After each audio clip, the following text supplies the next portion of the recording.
गया guidance programme के अंतर्गत वर्चुअल स्कूल ऑफ गया में आपका स्वागत है। मैं राकेश कुमार सत्यवंती उच्च विद्यालय कारीशोभा में +2 शिक्षक हूँ। आज के सत्र में हम लोग पढ़ेंगे आयावर साम्राज्य के भाग 2। जैसा कि आप लोग पढ़ चुके हैं, इसके पहले सत्र में आप लोगों को पार्ट 1 बताए थे, भाग 1 के बारे में चर्चा किए थे कि उसमें चर्चा की गई थी कि चंगेज खां की जीवनी, चंगेज खां द्वारा मंगोल साम्राज्य की स्थापना कैसी हुई और उनके सामाजिक और राजनीतिक पृष्ठभूमि क्या थे। तो उसी कड़ी को आगे आज बढ़ाते हुए आज इस विषय की चर्चा करेंगे कि हम लोग आयावर साम्राज्य को कैसे एक बड़े साम्राज्य के रूप में अपने आप को साबित चंगेज खां के द्वारा किया गया और विषम परिस्थितियों में भी उन्होंने एक बड़े भूभाग पर अपना आधिपत्य कायम किया। और उनकी परिस्थितियों को देखें, उनकी जीवनी के बारे में जब पीछे जो हम लोग अध्याय में अध्ययन किए हैं कि उसमें देखा आप लोगों ने कि किस तरह से विषम परिस्थितियों में उनकी पिता की हत्या हो गई, उनकी पत्नी का अपहरण हो गया, फिर भी अपनी परिस्थितियों को झेलते हुए उन्होंने एक बड़े भूभाग पर अपने आप को एक बड़ा साम्राज्य स्थापित किया। उनके अंदर दृढ़ इच्छा शक्ति को यदि आप देखें तो इससे हम लोगों को सीख मिलती है कि विभिन्न परिस्थितियों में भी यदि व्यक्ति या मानव अपने आप को अच्छा या फिर कहें कि अपनी शक्ति को मजबूत करना चाहे तो वह एक शक्तिशाली रूप ले सकता है। और इस इतिहास के माध्यम से हम लोगों को विभिन्न जीवन के विभिन्न पहलुओं को समझने का अवसर मिलता है और व्यक्ति अपने जीवन में इतिहास के पन्नों को पलटकर अध्ययन करके अपने जीवन के जो अच्छाइयाँ हैं उनको आगे ला सकता है या फिर अपने आप को विकसित कर सकता है। और इसी ख्याल से लोगों को इतिहास या फिर इतिहास के पन्नों को अध्ययन करना चाहिए कि ताकि जीवन के विभिन्न पहलुओं की समझ विकसित हो सके। तो चलें आज हम लोग अब चलते हैं आयावर साम्राज्य के भाग 2 पर कि आज के सेशन में हम लोग क्या क्या सीखेंगे। तो आज के सेशन में हम लोग सीखेंगे कि चंगेज खां के बाद का जो मंगोल का स्थिति था वो या उनके उत्तराधिकारी के बारे में हम लोग समझेंगे और मंगोल के जो सामाजिक, राजनैतिक और सैनिक संगठन थे उसके बारे में समझेंगे और चंगेज खान और मंगोलों का विश्व पर क्या प्रभाव पड़ा या विश्व में उनका क्या स्थान बना, इन महत्वपूर्ण बिंदुओं का आज इस सत्र के दौरान चर्चा की जाएगी। आप बिंदुवार इसे समझेंगे और समझ करके अपनी समझ को विकसित करेंगे और अपनी जो समझने की शक्ति है इसको हम एक चार्ट या कहें तो डायग्राम की सहायता से समझाने का प्रयास कर रहे हैं, क्योंकि इतिहास पढ़ने के क्रम में लगता है कि जब हम कंटेंट्स पढ़ते हैं तो बोरिंग लगता है, लेकिन यदि डायग्राम का सहारा लिया जाए तो आप उसे आसानी से समझ भी सकते हैं और उसे आसानी से समझते हुए अपने अंदर जो इतिहास की समझ है, जो इतिहास के जीवन के विभिन्न पहलुओं को समझा जाता है जिसके माध्यम से उसको भी समझने का प्रयास करेंगे तो आपको आसान लगेगा और वो सरल भी लगेगा। तो देखते हैं आगे के। यहाँ एक चित्र के माध्यम से सबसे पहले मैं आपको बताना चाहता हूँ कि यह घोड़ा और जो यह तीर है, यह दोनों ने ही चंगेज खां के एक बड़े भूभाग पर अपने आप को स्थापित करने का जो मौका मिला, इसका बहुत बड़ा योगदान रहा, घोड़ा का और तीर का। आज भी यदि आप नेट से या फिर गूगल पर सर्च करेंगे तो सबसे अधिक तीरंदाजी का और घुड़सवारी का जो उदाहरण हमें मिलते हैं या सीखने को मौका मिलता है तो चंगेज खां के उनकी ऐतिहासिक जो पहलुएं थी उनको सबसे पहले दर्शाया जाता है कि चंगेज खां के द्वारा घोड़सवारी और तीरंदाजी सर्वश्रेष्ठ थी और उन्हीं श्रेष्ठता के कारण चंगेज खां ने पृथ्वी के 22% हिस्सों पर अपना आधिपत्य स्थापित किया था।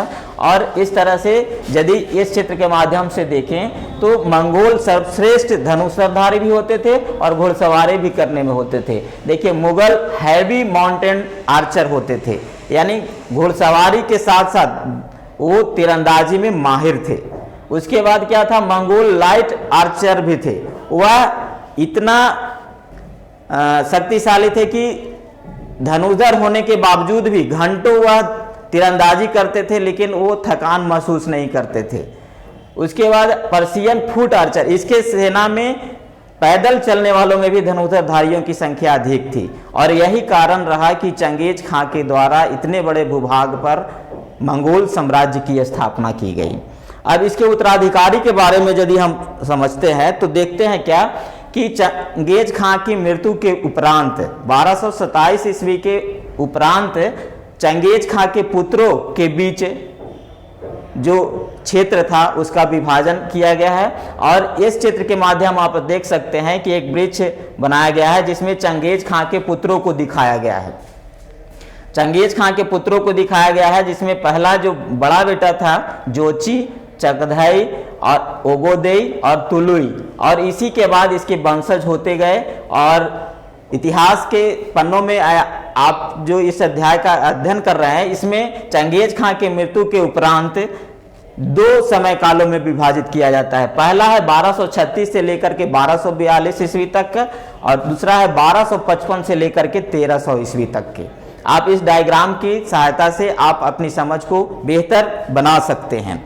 अब यहाँ पर एक तालिका दी गई है जिसमें चंगेज खां के पुत्रों को दर्शाया गया है और पुत्रों के बाद उनके पुत्रों को भी दर्शाया गया है, और इसके माध्यम से आप देख सकते हैं कि जोची प्रथम पुत्र था, द्वितीय पुत्र चगधई था, ओगदेई और तलुई जो थे वो चौथे पुत्र थे, और उन्हीं के द्वारा आगे वंशजों का निर्माण हुआ। और आगे चल करके इन्होंने अपने अपने क्षेत्रों में अपनी खूबियों से, अपनी शक्तियों से अपने क्षेत्र को स्थापित किया, और यह यूरोप से लेकर के पश्चिम में यूरोप से लेकर के पूर्व में जापान तक, चीन इसके हिस्से में शामिल था, और इस तरह से इन लोगों ने शासन किया।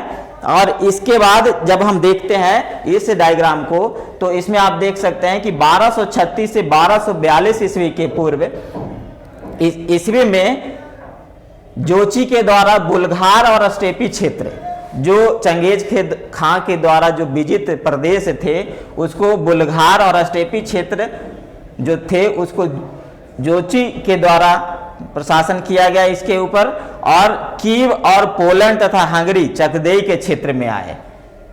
इससे पहले मैं बता दूं कि चगदेई और जोची, बड़े पुत्र का नाम जोची और चगदेई दूसरे पुत्र का नाम था, और अपने जीवन काल में ही चंगेज खान ने चारों पुत्रों को अपने आधिपत्य में जो क्षेत्र आए थे उनको विभाजित करने का प्रयास किया था, और इसी के आधार पर उनको क्षेत्र का बंटवारा किया गया था। आगे हम लोग पढ़ेंगे उलूस की स्थापना की गई थी, और उसी के अनुसार उनके द्वारा चंगेज खां के द्वारा ही सभी पुत्रों को अपने अपने क्षेत्रों में प्रशासनिक तौर पर अपने व्यवस्था को कायम करने के लिए कहा गया था, और उन लोगों ने अपने अपने क्षेत्र पर शासन किया।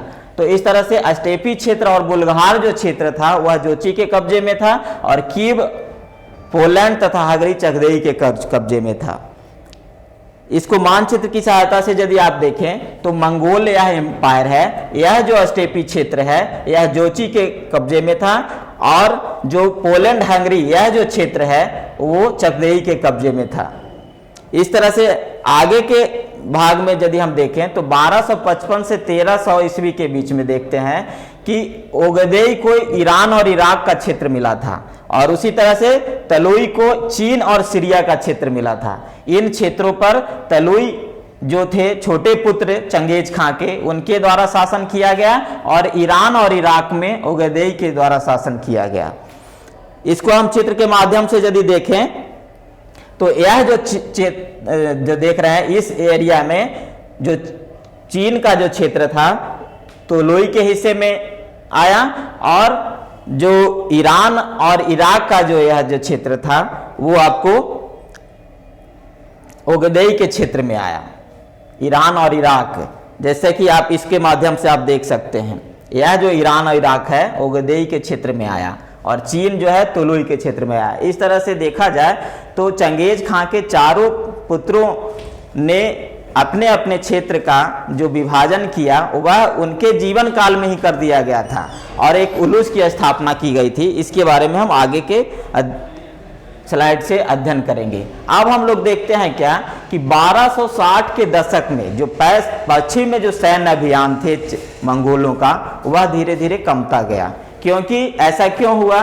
क्योंकि उत्तराधिकारी के रूप में इन्हें 4 क्षेत्र मिले, जैसे कि आपका स्टेपी का क्षेत्र, पोलैंड हंगरी का क्षेत्र, ईरान इराक का क्षेत्र और चीन का क्षेत्र। चारों पुत्रों के बीच बंटवारा हो गया, तो अपने आप को वह सुरक्षित रखने के लिए वह केवल अपने क्षेत्रों तक ही सीमित, जैसे कि तोलुई का जो अध्ययन जब हम लोग करते हैं तो पाते हैं कि चीन की तरफ उसका आकर्षण अधिक था और वह पश्चिम के क्षेत्रों में उतना विश्वास या फिर उनका जो बड़े पुत्र जोचू से उनका संबंध धीरे धीरे अच्छा नहीं हो रहा था। जैसे संबंध कहने का मतलब क्या है कि वह अपने जो क्षेत्र थे, अपने जो संरक्षण में जो क्षेत्र थे, उनको ज़्यादातर विकसित करना चाहते थे और जोचू पे उतना ध्यान नहीं देना चाहते थे। तो इस तरह से देखा जाए तो 1260 के बाद पश्चिम के जो क्षेत्र के जो अभियान थे, जो सैनिक अभियान थे, वह धीरे धीरे कम होते गए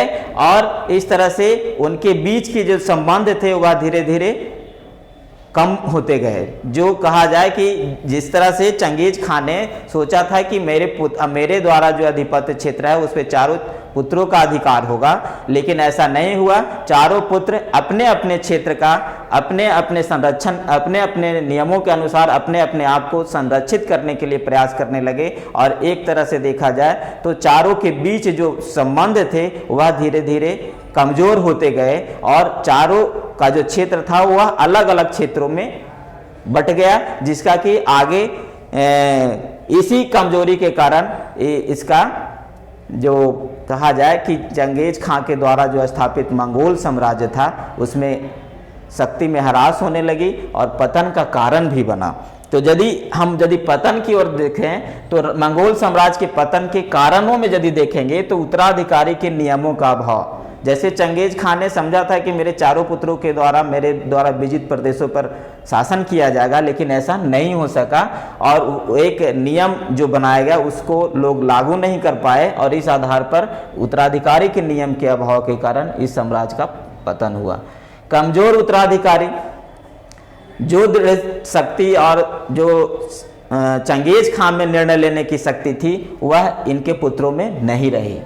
अमीरों का दलबंदी होने लगा, अभिजात जो वर्ग थे वो आपस में दलबंदी करके अपने शासक को कमजोर करने लगे, शांति और सुरक्षा का अभाव होने लगा, विदेशी आक्रमण होने लगे, जिसके कारण मंगोल साम्राज्य का पतन हुआ। और पतन में मुख्य भूमिका जो निभाया गया वह उत्तराधिकार के नियमों का अभाव। जो चंगेज खां के द्वारा नियम बनाए गए थे उन नियमों में वह सही साबित नहीं हो पाया, जिसके कारण इन चारों के जो संबंध थे वो कमजोर होते चले गए। अब यदि आगे के स्लाइड से हम देखें या आगे जो विषय बिंदु है सामाजिक, राजनीतिक और सैनिक संगठन, तो इसके अंतर्गत हम लोग देखते हैं क्या कि सामाजिक, राजनीतिक और सैनिक संगठन मंगोल साम्राज्य में कैसे अवस्थित थी या किस तरह से विकसित की गई थी, जिसके आधार पर वहाँ के शासन चलाए गए और अपने आप को मजबूत स्थिति में बनाए रखने के लिए इन शासकों द्वारा जो प्रयास किया गया, इसके बारे में इस विषय बिंदु के अंतर्गत हम लोग अध्ययन करते हैं। जैसे देखा जाए तो यहाँ सामाजिक यदि दृष्टिकोण से देखा जाए तो यहाँ का जो प्रत्येक वयस्क जो व्यक्ति होता था मंगोल क्षेत्र का, वह अपने आप में एक हथियारबंद सैनिक था। जो भी वयस्क व्यक्ति होते थे, मानव होते थे मंगोल साम्राज्य में, वह हथियारबंद होते थे। कहने का मतलब वह घुड़सवारी में निपुण होते थे और तीरंदाजी में भी निपुण होते थे। और इस तरह से एक आवश्यकता पड़ने पर, सैनिकों की आवश्यकता पड़ने पर वह सैनिकों में सैनिक टुकड़ियों में भाग लेकर के सैनिकों की भूमिका निभाते थे। इसी तरह से यदि देखा जाए तो चंगेज खां के द्वारा जो निर्मित सैनिक संगठन थी, सबसे पहले तो पिछले अध्याय में भी हम लोगों ने देखा था क्या कि किस तरह से मंगोल जो थे, जो पुरानी जो कबीलाओं का व्यवस्था था उसको कैसे परिवर्तित किया था और किस तरह से अपनी सैनिक संगठन को मजबूत किया था। तो इस डायग्राम के माध्यम से आप देख सकते हैं कि विभिन्न कबीलों के जो सैनिक संगठन थे उसको कैसे मंगोल अयावर समुदाय में सम्मिलित किया गया। जैसे तुर्की मूल के उइगुर समुदाय, उसके बाद किराइट समुदाय जो कभी मंगोलों का दुश्मन हुआ करते थे, उनको भी इस समुदाय में शामिल किया गया और इसके साथ साथ अन्य अयावर समुदाय जो थे उनको मंगोल अयावर समुदाय में सम्मिलित करके एक मजबूत सामाजिक संगठन बनाया गया और इन्हीं के द्वारा एक सैनिक संगठनों का भी निर्माण हुआ, जिससे कि एक बड़े मंगोल साम्राज्य की स्थापना संभव हो सकी। विभिन्न जनजातीय समूहों को मिलाकर के चंगेज खान ने, जैसे पुरानी पद्धति में कुल था, कबीले थे, सैनिक जो दशमलव पद्धतियां थी, इसको क्या किया कि चंगेज खान ने इस प्रथा को समाप्त करते हुए एक नई सैनिक व्यवस्था लाई, जिसको आप इस डायग्राम से आप देख सकते हैं। आप देखें और समझें क्या है कि यह पुरानी व्यवस्था है। पुरानी व्यवस्था के अंतर्गत कबीले थे, कुल थे, प्राचीन जनजातीय समूह था, विभिन्न वंश था, सैनिक दशमलव पद्धति था। इस जो व्यवस्था थी, यह जो व्यवस्था थी, पुरानी जो व्यवस्था और पद्धति थी, इसको चंगेज खान ने बदल करके सैनिकों की सबसे बड़ी इकाई तुमन, जिसमें एक तुमन में 10,000 सैनिक होते थे, इसका निर्माण किया। फिर विभिन्न वंशों को एकीकृत किया, उसके बाद विभिन्न कबीले को भी एकीकृत किया और कठोर दंड की व्यवस्था की। यह जो कठोर दंड की व्यवस्था इस मायने में सही साबित हुई कि पहले क्या हुआ करते थे कि जब कबीले में एकीकृत नहीं हुए थे और जब कठोर दंड की व्यवस्था नहीं होती थी, तो उस समय सैनिक क्या करते थे, अपने मनमाने तरीके से कुछ भी निर्णय ले लेते थे। लेकिन जब कठोर दंड की व्यवस्था की गई, तो जब पद्धति के अनुसार से, चंगेज खां के नियमों के अनुसार यदि वो कार्य नहीं करते थे तो उनको कठोर दंड दिया जाता था, जिससे कि एक एडमिनिस्ट्रेशन, जिससे कि कहा जाए कि एक अनुशासन बन पाया सेना में, और अनुशासन बनने के बाद ही एक मजबूत सैनिक संगठन का निर्माण हो पाया। कठोर दंड की व्यवस्था के कारण ही एक अनुशासित सैनिक का निर्माण हुआ, सैनिक टुकड़ियों का निर्माण हुआ, और तब जाकर के मंगोल जो सेना थी वह एक मजबूत सैनिक के तौर पर उभर कर आई। और तुमन जो व्यवस्था बनाया गया था, सैनिकों की सबसे बड़ी इकाई तुमन जो थी, वह एक तुमन में 10,000 सैनिक हुआ करते थे। और यह जो तुमन था वह चंगेज खां के पुत्रों के बीच विभाजित कर दी गई थी कि इन तुमनों को इनके अधीन कार्य करने हैं। अब इसको देखें तो इसमें नई सैनिक टुकड़ी, फिर विशेष रूप से चयनित कप्तान, चंगेज खान के चारों पुत्रों के अधीन नोयान। अब नोयान एक सैनिक टुकड़ी का नाम दिया गया था, जिसमें कि चंगेज खान ने अपने जीवित रहते हुए भी चारों पुत्रों को यह टुकड़ियां दे दी थी, और यही नोयान की सहायता से वह युद्ध अभियान का कार्य करते थे और युद्ध अभियान में अपनी क्षेत्र को बढ़ाने का कार्य कर रहे थे। तो नई सैनिक टुकड़ी जिसके ऊपर कप्तान हुआ करते थे, और कप्तान के ऊपर हुआ करते थे चंगेज खां के चारों पुत्र, और इस तरह से हायरार्की बन गई थी। और एक नयोन, प्रत्येक नयोन का कार्य क्या था कि चारों जो पुत्र थे उनको सुरक्षा प्रदान करना, उनके सैनिक अभियानों में सहयोग देना, सैनिक अभियानों को गति प्रदान करना। अब एक व्यवस्था बनी थी जिसको उलूस कहा गया था, उलूस गठन हुआ था। उलूस शब्द का मतलब होता था कि एक निश्चित भूभाग नहीं, अनिश्चित भूभाग, जिसको कि आप इस डायग्राम के सहायता से समझ सकते हैं। जैसे उलूस का मतलब होता था निश्चित भूभाग नहीं, अत्यंत परिवर्तनशील, यानी कि सीमा इसकी सीमित नहीं थी, सीमा अधिक हुआ करते थे।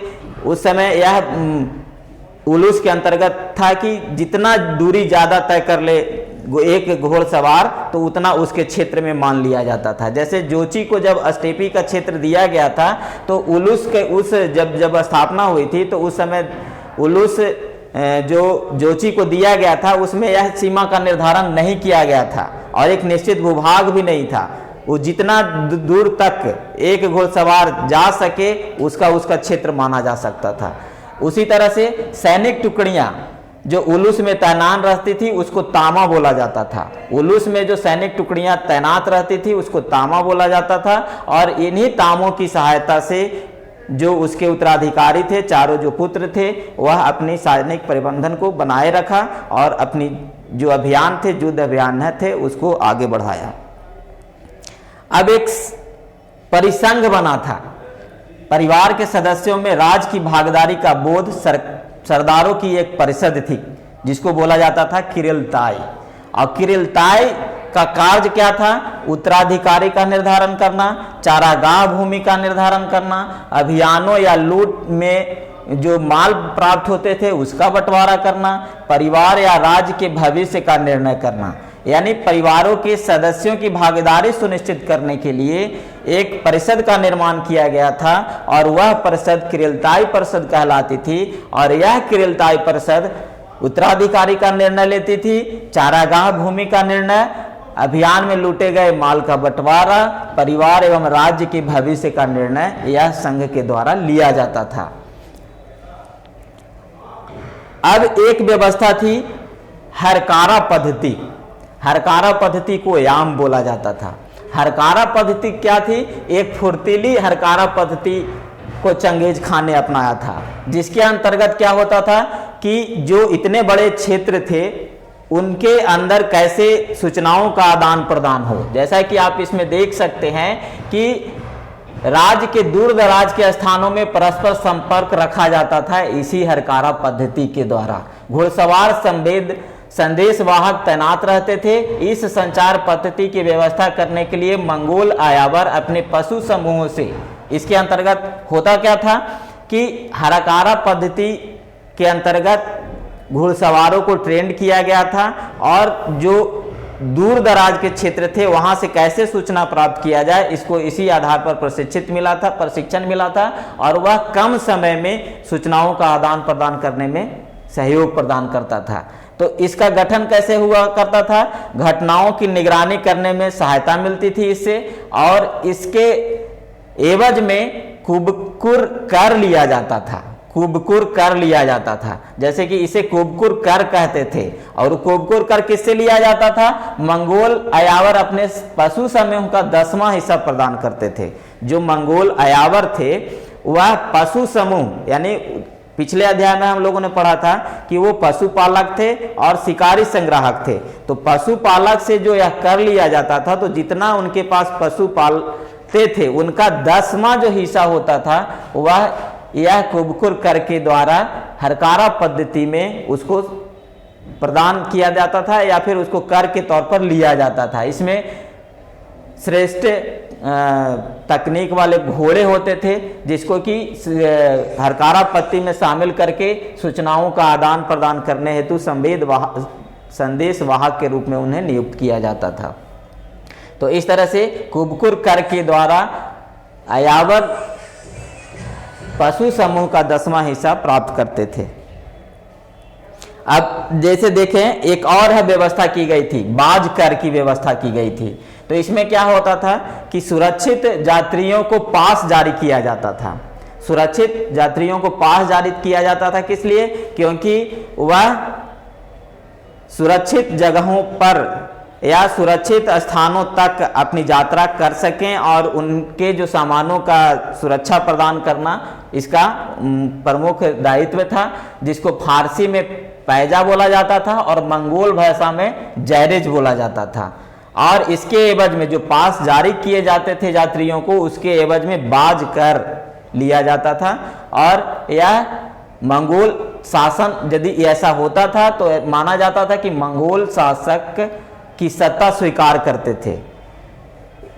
एक घटना मैं बता दूं कि रेशम मार्ग जो थे, जो श्रेष्ठ व्यापारिक मार्ग उस समय के कहलाते थे, जिसको कि चंगेज खान ने भी संरक्षण प्रदान की थी, और उन रास्तों पर जो भी यात्री या जो भी व्यापारी वर्ग जाते थे उनको सुरक्षा प्रदान किया जाता था। किनके द्वारा? चंगेज खान के सैनिकों द्वारा। और वही उसको पास के रूप में उपलब्ध कराते थे, और उस जो पास उपलब्ध कराते थे उसके एवज में बाज कर लेते थे। और इससे यह भी पता चलता था कि यह जो व्यापारी वर्ग हैं वह किसके अधीन थे? मंगोल शासक के अधीन थे। तो इस तरह से उस समय की जो व्यापारिक गतिविधियां होती थी इसको वो पूरा करते थे। अब एक है कि मंगोल शासन में एक एडमिनिस्ट्रेटिव सिविल एडमिनिस्ट्रेशन था, नागरिक प्रशासक भी नियुक्त किए गए थे। जैसा कि अध्ययन करने के उपरांत प्राप्त होता है कि चीनी सचिवों का ईरानी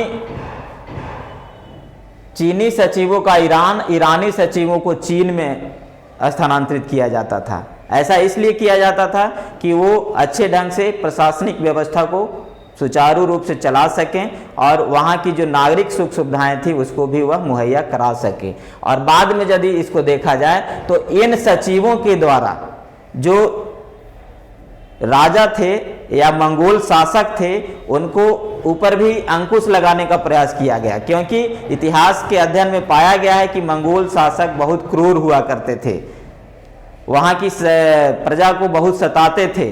लेकिन यदि अध्ययन किया जाए तो पाया जाता है कि जैसे सचिव जब नियुक्त किए गए थे नागरिक प्रशासन के लिए, तो कुछ ऐसे प्रबुद्ध और बुद्धिमान नागरिक प्रशासक थे, वो चाहते थे कि शांति स्थापित हो और शासकों के द्वारा प्रजा के ऊपर शोषण कम किया जाए। तो इस ख्याल से कुछ जो सचिव थे इनमें उन्होंने कामयाबी हासिल की और किसानों के मदद के लिए भी यदि देखा जाए तो इन सचिवों ने शासकों से आग्रह किया कि किसानों को नहीं सताया जाए और किसानों को सही समय पर जो है कर उनसे लिया जाए और उसके एवज में उन्हें जो प्रशासनिक व्यवस्था है उसको मुहैया कराया जाए, उन्हें सुरक्षा प्रदान की जाए। चीनी मंत्री लू चुत्साई ने ओगदेई को लूटने वाली प्रवृत्ति को समाप्त किया था। यह जो देखिए, यह जो है अभी जब हम बात कर रहे थे सचिवों के द्वारा सम्राट के जो अनियंत्रित या फिर कहें क्रूरता पूर्वक जो व्यवहार होते थे उसको नियंत्रित किया गया, तो चीनी मंत्री के द्वारा जो ओगदेई को लूटने वाली जो प्रवृत्ति थी उसको समाप्त किया गया था। एक और घटना आती है, वजीर रशीदुद्दीन ने गजन खान के भाषण में, या आगे का भाषण है, एक भाषण दिया गया है। इस भाषण में कहा जा रहा है शासकों के द्वारा कि अब किसानों को लूटने का काम मत करो, किसान यदि लूटते हैं तो फिर आगे आपको भोजन कहाँ से प्राप्त होगा। तो यह जो भाषण था वह सचिवों के द्वारा तैयार किया गया था और इससे पता चलता है कि सचिवों ने शासकों को जो क्रूरतम कार्रवाई करते थे उसको कम करने में सहायक सिद्ध हुई और सचिवों के द्वारा प्रजा के ऊपर जो शोषण का कहते हैं कि व्यवहार किया जा रहा था उसको ऊपर निरंकुश जो शासक हो गए थे उनको उससे मुक्ति दिलाई गई और प्रजा के ऊपर जो शांति का माहौल था वो स्थापित करने का प्रयास सचिवों के द्वारा किया गया। अब एक घटना है कि चंगेज खां के पुत्रों ने जो अपने क्षेत्र पर अधिकार किया, चंगेज खां के द्वारा जो पुत्रों को जो क्षेत्र मिला उसमें आपसी बंटवारा का जो क्षेत्र था उसमें जो संबंध थे वो धीरे धीरे कमजोर होते गए। जैसा कि पिता द्वारा अर्जित धन को मिल बांट कर इस्तेमाल करने के बजाय व्यक्तिगत राजवंश में अपने आप को ढाल लिया और उलूस, जिसका तात्पर्य अब क्षेत्रीय यानी अधिकृत क्षेत्र का स्वामी हो गया था, वह अंशतः उत्तराधिकारी के लिए संघर्ष का परिणाम था, जिसमें चंगेज खान के वंशजों के बीच महान पद के लिए उत्कृष्ट चारागाह भूमि पाने के लिए होड़ होती थी। चीन और ईरान दोनों पर शासन करने के लिए आगे तोलोई वंश ने युआन और इलखानी वंशों की स्थापना की और जोची ने सुनहरा गिरोह गोल्डन होर्डे का गठन किया। इस तरह से देखा जाए तो उसके पुत्रों द्वारा अपने अपने क्षेत्रों में अपनी अपनी राजवंश की स्थापना की, जिससे कि यह मंगोल साम्राज्य और कमजोर होता चला गया। अब एक यास की घटना आती है। जैसा कि आप देखेंगे, यास मंगोल जनजाति के प्रथागत परंपराओं का संकलन था।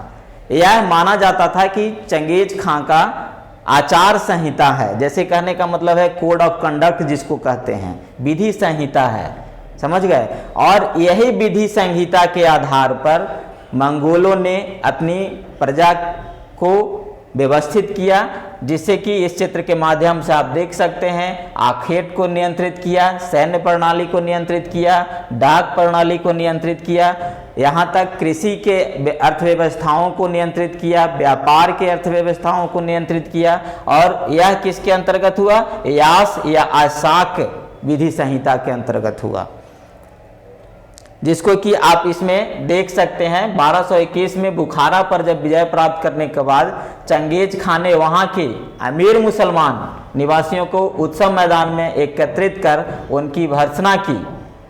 तो ये जब भर्त्सना की गई तो किसका सहारा लिया गया? यही यास का सहारा लिया गया, और यही यास को का माना जाता है कि यह मंगोल साम्राज्य का पारंपरिक विधि संहिता थी, और इसी के आधार पर इन्होंने अपने साम्राज्य में विधि व्यवस्था को लागू किया, और यही विधि व्यवस्था के आधार पर वह अपने पुत्रों के भी अधिकारों को बांटा, और इस तरह से वह अपने अपने क्षेत्रों में विभाजित होकर अपने अपने राजवंशों की स्थापना कर सके। अब देखा जाए कि मंगोलों का विश्व इतिहास में क्या स्थान रहा, तो देखते हैं इस स्लाइड के माध्यम से। तो मंगोलों का संगठित और समृद्ध बनाया, कबीलाई लड़ाइयों और चीनी शोषणों से मुक्ति दिलवाई। मंगोलों ने जाति, भाषा, वंश, धर्म के आधार पर भेदभाव को मिटा दिया, सब जातियों और धर्मों के लोगों को अपनी सेना में भर्ती किया। यह जो कार्य किए, जो बाद में आने वाले शासक के लिए भी यह सही साबित हुआ। जैसा कि चंगेज खां के विधि संहिता जो अभी पिछले स्लाइड में बताया गया कि क्रूरताई सरदाओं का परिषद था, प्रशासनिक विनिमय, आखेट, सैन्य, डाक प्रणाली संगठन, समान आस्था रखने वाले को जोड़ने में सफल हुआ। यह जो बिंदु हैं वह मंगोलों के द्वारा अपनाई गई, जो कि भविष्य में आने वाले साम्राज्यों के लिए भी यह सही साबित हुआ, जिसके आधार पर वह जो नई शासन व्यवस्था आई उसको भी अपना करके, जैसे कि मंगोल ने किया। तो मुगल साम्राज्य की जब भारत में स्थापना हुई तो उसमें भी मुगलों ने जाति, भाषा, वंश या धर्म के आधार पर भेदभाव करना जो किया जाता था उसको कम किया गया, और सभी जाति और धर्म के लोगों को भी सेना में भर्ती किया गया। तो इसके आधार पर यदि आप देखें तो चंगेज खां के द्वारा जो स्थापित मंगोल साम्राज्य था उसके अंतर्गत जो धार्मिक भेदभाव हुआ करते थे सैनिक टुकड़ियों में, वो समाप्त किया गया।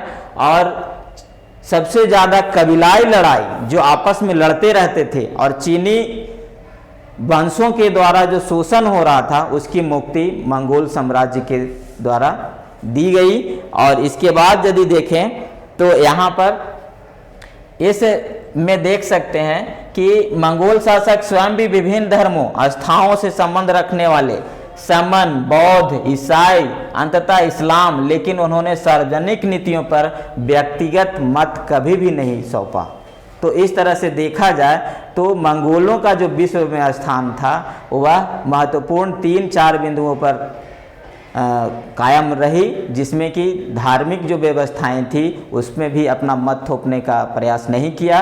फिर सैनिक टुकड़ियों का जो निर्माण किया, उसमें शक्तिशाली सैनिक कैसे बने, उसमें हर प्रत्येक वयस्क को एक हथियारबंद के टुकड़ी के तौर पर प्रशिक्षण किया गया, और उसे सभी कबीलाओं को जोड़ करके अपने एक मजबूत सैनिक तंत्र का निर्माण किया। उसके बाद यदि देखा जाए तो इस बिंदु पर चल सकते हैं कि सभी जातियों को उसने एक समान दर्जा देने का प्रयास किया। और इस तरह से हम लोग देखें तो यह मंगोलों के द्वारा जो शासन की गई, इससे हम आगे के जो आने वाले शासन व्यवस्था है उसमें भी इसका जो है अहम फैसले लिए गए, उसको भी लागू करते हुए आगे के बड़े बड़े साम्राज्य निर्माण में भी इसका महत्वपूर्ण योगदान रहा। तो इस तरह से यदि देखें तो अब एक मंगोल साम्राज्य का काल विवरण है, इसको शॉर्ट तरीके से आप इसको समझ सकते हैं कि सबसे पहला तो चंगेज खां का नाम क्या था, तो तेमुजीन था। तेमुजीन का जन्म कब हुआ था? लगभग 1167 ईस्वी में हुआ था। वह 1160 से 70 के दशक में दास्ता और संघर्ष के वर्ष में व्यतीत किया। 80 से 90 के दशक में संधि संबंधों के काल में व्यस्त रहा और 1203 से 1227 तक वह क्या रहा? विस्तार और विजय में वह अपने आप को व्यस्त रखा और 1227 ईस्वी में चंगेज खां की मृत्यु हो गई। और 1206 में क्या हुआ कि तेमुजीन को चंगेज खां की उपाधि मिली, यानी मंगोलों का सार्वभौम शासक घोषित किया गया 1206 ईस्वी में। तो इस तरह से आप आगे देख सकते हैं कि चंगेज खां के पुत्र अगदेई का शासन काल रहा और इस टेबल की सहायता से समय का आप अध्ययन कर सकते हैं कि किन किन समयों में किन किन शासकों का काल रहा और कौन कौन सी महत्वपूर्ण घटनाएं घटी, जिससे कि मंगोल साम्राज्य को और मजबूत शक्ति प्रदान हुई। तो इस तरह से आप इस अध्याय के अंतर्गत मंगोल साम्राज्य में होने वाले सभी घटनाओं का अध्ययन आप बखूबी कर पाए।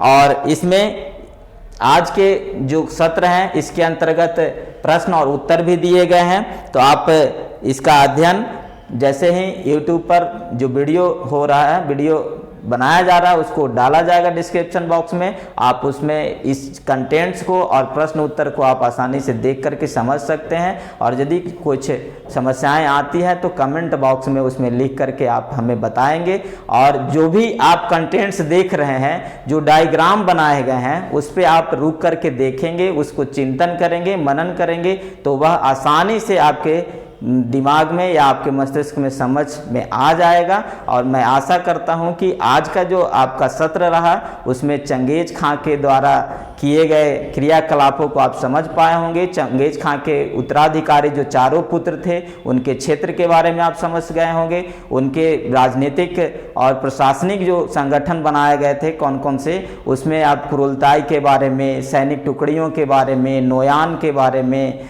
बाजकर के बारे में, कुबकुर कर के बारे में आप समझ गए होंगे कि ताकि आपको आगे आने वाले प्रतियोगी परीक्षाओं में भी इसकी मदद मिल सके। परीक्षाओं में तो पास हों ही, आप प्रतियोगी परीक्षाओं में भी सफल रहें। मेरी शुभकामना है कि आप स्वस्थ रहें, पढ़ते रहें, आगे बढ़ते रहें। धन्यवाद।